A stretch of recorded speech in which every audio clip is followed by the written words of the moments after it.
Hello everyone, my name is Maria Silva and this is my discussion for week 2 for formative and summative assessments. For my discussion, I would like to focus on what I do the most at my school in our classroom, which it will be benchmark. I am currently part of the Learning Center classroom. We work in collaboration and in conjunction with the general education classrooms. I'm currently in elementary school and we mostly work for first, second, and third graders, and we also have some kindergarteners. When it comes to what we do, when it comes to benchmark and the formative and summative assessment, this is what we do. So for benchmark and a formative assessment, we do it through different ways. We do it through projects, we do it through games, we do it through hand signals. We also use whiteboards, we use flashcards, and all of our reading comprehension is done through scaffolded versions that they also see within their classrooms. So for our benchmark for my first, second, and third grade, it's pretty much the same. We do we don't focus much on reading fluency, but instead of reading comprehension. We do have another program that is Read Naturally, that many of our students are in it because of their reading fluency, and they also use reading comprehension. But when because I want to focus on benchmarks, so it's more on reading comprehension. For my first, second, and third graders, what we always do for a scaffolded version is the I do, we do, you do, which is mostly the first two, that I do and we do. And we do all of our assessments while we're still using all of their accommodations, their differentiations, and their lesson modification. And these are all stated within their IEPs. So just the way they are used and they're implemented for every child independently based on their individual needs. They should be done within the general education classrooms. However, unfortunately, that is not always the case, and that creates a lot of biases and the lack of reliability on those assessments, either formative or summative assessments. And we can see that through push-ins or pull-outs. When it comes to benchmark for formative assessments, I like to do hand signals. It's pretty easy, it's quick, and if I know this is a subject that they all like and they're highly interested on, we can do hand signals. It's a quick check-in, like, yes, I got it. No, I didn't get it. Let's review it again. So that formative assessment will tell me, do we need to review it again, or are we okay to move on to the next panel? Because all of our stories are broken down into little chunks, or they're scaffolded. So, or the other thing is it will be for formative assessment. I'll read a paragraph. We'll read a paragraph. Then I'll ask comprehension questions within our paragraph, and we'll do the WH questions, the what, where, when, who, and why. So that's the form of a formative assessment. We also do projects, which my first graders love to do, and I can also see who through the projects who can be very independent or who need that extra help. And actually, that's great because my small groups, my learning center groups are quite small. They're not bigger than 5, and that's the biggest one I have right now. So they're usually 3 or 4. So whenever we're doing a project, I know I can group 2 of my students that are very independent. They got the subject, they know what we're talking about, and they can go on the side and work on the little project, while I can still work on the one-on-one or a two-to-one, and I can focus on their questions, and we can go ahead and review the learning material, and I can ask them questions and guide them through everything. And then I can implement a lot more of visual prompts. We can implement a lot of visual prompts, tactile prompts, or simply just watch video. we can do that too. And sometimes our projects not necessarily written down. It can be a video record or voice record that still works, and that's still a form of formative assessment that we use within our learning center. We also do whiteboards, which again the first graders love, because when we're working on our parts of speech, they can do a little drawing instead of writing a whole sentence. We also have this little flashcards which it says, I agree with you because, I disagree with you because, or I do not understand, I need to review. Those are wonderful because, again, it's quick, it's easy, and I can see right away, oh, this kiddo agrees with us, this kiddo does not agree with us, let's see why. Do we need to review the material, or he or she is right, we should not be agreeing, or we don't understand, we can move on.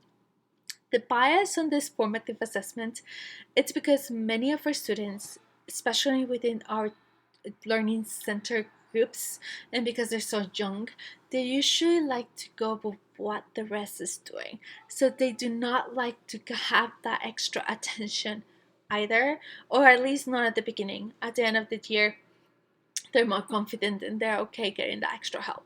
So you can create a bias. Sometimes they actually do not know. Formative assessment, sometimes they do not know. And then you see that they didn't retain that information. They actually were not confident enough to tell us, like, no, I do not understand, I need that little extra help. And when it comes to our summative assessment, we can see that.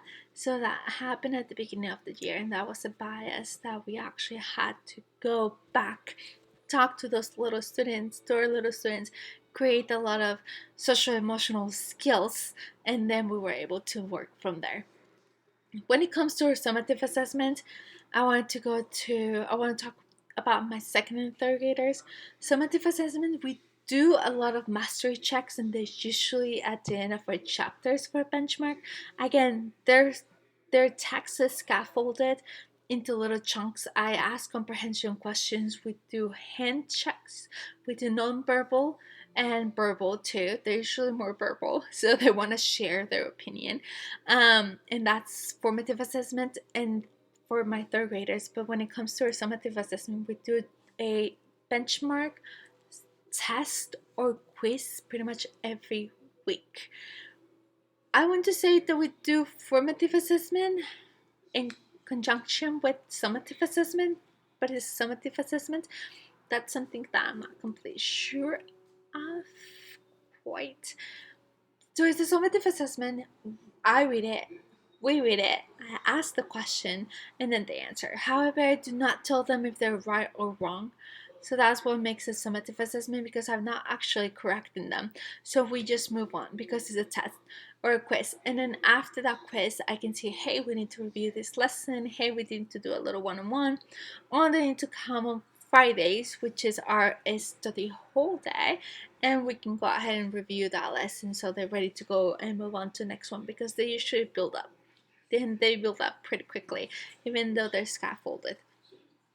Now, when it comes to, especially for my second and third graders, here are the biases and lack of reliability. Because they're older, usually the teachers want to keep them within their general education classroom, because our learning centers, special education classrooms, so we do a lot of pullouts as well as specials, but pullout. When it comes to the state testing, their teachers like to keep them. But here's what happens within our learning center, which is our SPED classroom, our kiddos are getting differentiation, special accommodation, and their modifications.